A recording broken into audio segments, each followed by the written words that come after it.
No vídeo de hoje, vamos estudar a dilatação térmica dos líquidos.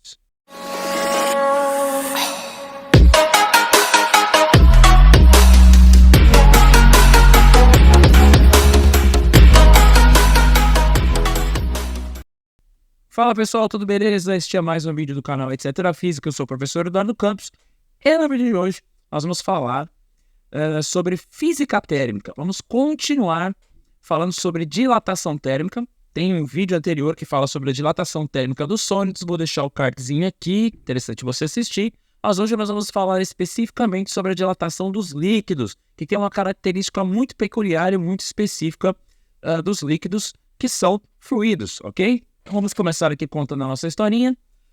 Perceba aqui, ó, que nós temos uma jarra, aqui, ó, uma jarra, tá, de vidro, tá? Poderia ser de metal, mas até a nossa aqui é de vidro, transparente. Então nós vamos encher essa jarra de água ou de um líquido qualquer até a boca. Imagina que eu conseguisse encher ela exatamente até a borda bonitinha. Aí, em um determinado momento, eu vou e começo a aquecer essa água, tá? Tá vendo um foguinho aqui aquecendo. Então, ela vai começar a ter um aumento de temperatura, um aumento de agitação térmica. E nós sabemos que corpos que sofrem uma variação de temperatura sofrem também uma dilatação. Mas aqui tem um detalhe.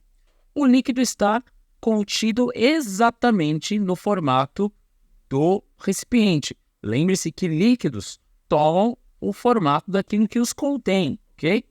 Então esse líquido vai sofrer uma dilatação, sim ou não? Logo, a tendência é que ele transborde, porque ele vai aumentar o seu volume, e como ele já está ocupando todo o volume do recipiente, ele vai transbordar, como está aparecendo aqui no último desenho, ó. Tem até uma pocinha d'água aqui, beleza? Só que você não tem um detalhe, gente. Não é só o líquido que vai dilatar. O recipiente também vai dilatar. Agora é óbvio aqui entender também que o líquido, por ser um fluido, vai dilatar mais do que o recipiente. Óbvio, um líquido vai dilatar sempre mais do que um sólido, porque as moléculas dele já estão afastadas, já estão mais afastadas de certa forma, então ele tende a aumentar o seu volume mais do que o sólido, beleza? E aqui estamos falando de dilatação volumétrica, tá? Que a gente vai considerar exatamente as 3 dimensões. Então, a gente vai trabalhar com gama aqui, tá? Então, qual que é a ideia? A ideia, gente, é que o que transborda é o que aparentemente, pega a palavra, ó, aparentemente dilatou, tá? O líquido. Só que parte do líquido dilatado ficou no recipiente. O quanto? O quanto o recipiente dilatou. Percebe? Então, se eu medir o volume de líquido que transbordou, este volume não é o volume total, tá? Não é o ΔV total daquilo que o líquido dilatou-se, ok? Então, eu preciso considerar o líquido transbordado e eu também tenho que considerar o quanto o recipiente dilatou, porque a soma da dilatação do recipiente, tá? Esse volume a mais do recipiente, mais o volume de água que transbordou, vai me dar exatamente a dilatação real do líquido. Pegou aí? Então vamos lá. Então vamos trabalhar aqui a matemática para você entender isso melhor, certo? Vou dar aqui a minha ferramenta, pegar a nossa canetinha, vamos de preto mesmo. Então vamos pensar o seguinte, gente, ó. Então entenda que, ó, o ΔV, tá? O ΔV do líquido real, vou até chamar aqui de R, tá? O ΔVR. R não, né? R não, porque vai confundir com recipiente, tá? Vamos deixar só ΔV mesmo.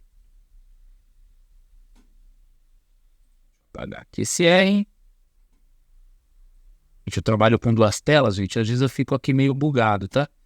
Vamos lá, voltando aqui para a canetinha. Então, ΔV é o quanto o líquido realmente dilatou, ok? Isso vai ser igual ao ΔV do recipiente, por isso R, mais o ΔV, opa, foi direto para o V, mais, opa, uma canetinha, mais o ΔV aparente, tá? Então vamos lá. A variação real do líquido é igual à variação do recipiente, que está aí representado por ΔVR, mais o ΔVAP, ou seja, a variação volumétrica aparente, que é o líquido que transbordou, tá? O volume que transbordou. Agora, lembre-se, gente, que ΔV, como é que a gente calculava ΔV? Era volume inicial vezes coeficiente de dilatação, e aí o coeficiente de dilatação do líquido, tá? Vou colocar aqui, ó, do líquido, vezes o Δθ, a variação de temperatura causada pela transferência de calor aí, beleza? Tudo isso vai ser igual. Quem que é o ΔVR? O ΔVR é volume inicial, tá? E é o mesmo, né? Porque o volume ocupado pelo líquido é igual ao volume do recipiente, meio óbvio, né? Então é V0 vezes gama do recipiente, tá? Então, aqui no caso, gama do vidro, vai? Vezes a variação de temperatura, que também é a mesma. Tudo isso mais o delta VAP aqui, o delta volume aparente, que vai ser V0 da mesma forma, tá? Então a inicial é a mesma. Tudo isso vezes o gama. Agora nós vamos ter aqui um novo conceito, ó, o gama aparente vezes delta θ, beleza? Então perceba que o delta θ é o mesmo para as três dilatações, o V0 é o mesmo para as três dilatações, o que muda somente são os coeficientes volumétricos, ok? Então vamos lá, gente. Já que é assim, vamos fazer aqui, ó, gama L vezes, eu vou deixar isoladinho aqui, ó, V0 delta θ, fechou? Agora aqui, ó, perceba que V0 e delta θ está multiplicando os dois termos. Então eu vou colocar em evidência aqui, ó, o V0 vezes delta θ, eu vou pôr em evidência vezes. Então lá entre parênteses vai ficar gama R mais gama aparente. Fechou? Bom, é tudo multiplicação. O que dá pra gente fazer? Eu vou até trocar cor aqui, gente. Olha só. Esse ΔV, desculpa, esse V0 delta θ, eu posso cortar com esse V0 delta θ. Sim ou não? Posso, é tudo multiplicação, tá bom? V0 está multiplicando delta θ de um lado e está multiplicando delta θ do outro. Então eu posso cortar todo mundo, que se eu passar dividindo, vai dar 1. Fechou? Então o que vai sobrar? Vai sobrar aqui. Coeficiente do líquido é igual ao coeficiente de dilatação do recipiente mais o coeficiente de dilatação aparente. Beleza? Essa é a matemática aí simples, purinha, sem muitas complicações. Então, se eu somar a variação de volume do recipiente com a variação de volume aparente, ou seja, aquilo que transbordou, eu consigo encontrar a variação real do volume de líquido. E se eu somar o gama, tá, do recipiente, né, então o coeficiente de dilatação volumétrica gama do recipiente com o coeficiente de dilatação aparente, aí no caso, do que transbordou, eu vou encontrar o coeficiente do líquido, beleza? Então eu posso manipular esses dados todos para encontrar alguma coisa que algum exercício me peça, beleza? É isso aí. Bom, agora vamos falar sobre outra coisa que é muito bacana também em relação à dilatação da água, que isso bugou minha cabeça, isso fez na minha cabeça quando eu estudei a primeira vez, tá? Então vamos lá. Isso daqui é sobre a dilatação anômala da água. Vou até escrever isso. Ó. Dilatação anômala. Anômala, no caso, é defeituosa ou anormal, tá? Se você nunca ouviu essa palavra. Da água. Dilatação anômala da água. O que acontece? Pessoal, ó, pensa assim. Você tem um sólido que é denso, as moléculas estão bem juntas. Aí você vai esquentando, vai aumentando a temperatura. O que acontece? Essas moléculas vão se afastando, lembra? Até que chega um determinado momento, essas moléculas, isso aí é matéria lá do fundo 2, né? Chega um determinado momento, essa matéria vai se fundir, né? Ou então ela vai, no caso aqui da água, né? Você tem gelo sólido, então ele vai derreter e virar água, certo? Vai passar por um processo de fusão, ok? Isso são estados da matéria. Aí então a água se torna líquida e você vai dando energia para ela, vai dando energia, vai esquentando, ela vai ficando cada vez mais quente. Quando ela chega lá a 100 graus, ela passa por um processo de vaporização, né? Ela se torna um gás, um vapor, né? No caso, o vapor são gotículas de água, mas em determinado momento ela vai se tornar um gás mesmo. Okay? Então essa passagem do sólido para o líquido e do líquido para o gasoso, tá? Você tem aí essas passagens. A ideia é a seguinte, por que eu falei sobre as mudanças de fase? Porque conforme as fases vão mudando, a densidade, que é a quantidade de massa por volume ocupado, vamos lembrar que o que é densidade, tá? Ó. Lembre-se que densidade é igual a massa por volume ocupado. Perceba que quanto mais do sólido para o líquido, você vai diminuindo essa densidade. Você vai ter menos partículas, tá?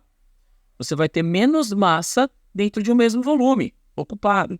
Aí vai chegando no gás, essa densidade vai ficando cada vez menor. Por isso que o sólido você consegue pegar, certo? O líquido vai escorrer pelas suas mãos e o gás, então, você vai poder passar por meio dele, porque a densidade diminui. Só que na água tem um pequeno porém aí, tem um certo detalhezinho.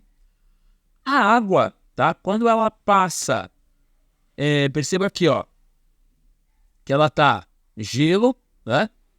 Então, o volume vai aumentando. Quando chega nos 0 graus, tá? A densidade, em vez de, olha só que loucura, em vez da densidade diminuir, porque se tornou um líquido, a densidade aumenta. Vixe, peraí. Olha só, você tem uma diminuição de volume aqui, ó, percebeu? Temos aqui uma diminuição de volume. O gelo vai fundindo, vai ficando cada vez mais quente. Então, o volume começa a aumentar, de repente, ó, ele cai, tá? Aí dentro de uma mesma massa, ok? Mas o que acontece? A densidade, em vez de diminuir, perceba que densidade e volume, ó, são grandezas, tá, ó, proporcionalmente inversas. Então, se o volume caiu, a densidade aumenta. Cara, a densidade aumenta. Então, pense assim, a água líquida entre 0 e 4 graus é mais densa do que o gelo a 0 graus. Mas peraí, gelo é sólido, como é que ele pode ser menos denso do que água líquida? Pois é, por isso que é chamado de dilatação anômala, tá? Isso provoca um fenômeno, tá? Fantástico, maravilhoso, que é o seguinte, gelo a 0 graus, né? Estaria a 0 ou menos do que isso, né? Mas no mínimo 0 graus, ele flutua na água, porque nessa temperatura a água é mais densa. Então, como o gelo é menos denso, ele vai flutuar. Só que o gelo é um dos melhores isolantes térmicos que existem. Então, ó, olha só o efeito. Perceba que, ó, em lugares muito frios, em lugares mais próximos do polo, tá? Ou em lugares que tem um inverno mais rigoroso, onde tem lago, tá? Como se forma aqui, ó, um gelo aqui na superfície e acaba boiando, o gelo acaba isolando essa água aqui que está embaixo, ficando, tá? Com 4 graus e não permite que na verdade, que a diferença de temperatura faça com que a energia dessa água seja transferida para o ar, provocando o congelamento de todo o lago. Por causa disso, gente, é possível existir vida marinha ou vida aquática, né? Em lugares onde a superfície do lago se congela. Inclusive, quem mora na região consegue fazer lá os furos. Você já deve ter visto isso, né? Em desenho, em fio. Os caras fazem um furo, eles cortam aqui a camada de gelo e pescam os peixes lá, tá? E isso também ajuda a manter o abastecimento de alimentação de quem vive nesses locais. Olha só, tudo isso por causa da dilatação anômala da água. Beleza? Espero que você tenha gostado dessa aula. Um abraço! Espero que você tenha gostado desse vídeo e que ele tenha te ajudado de alguma forma. Então, deixe o seu like, compartilhe com seus amigos, não se esqueça de se inscrever no nosso canal e ativar o sininho para receber as notificações de novos vídeos. Nos siga lá também nas redes sociais, no Instagram e no Facebook. Muito obrigado por assistir. Abraço!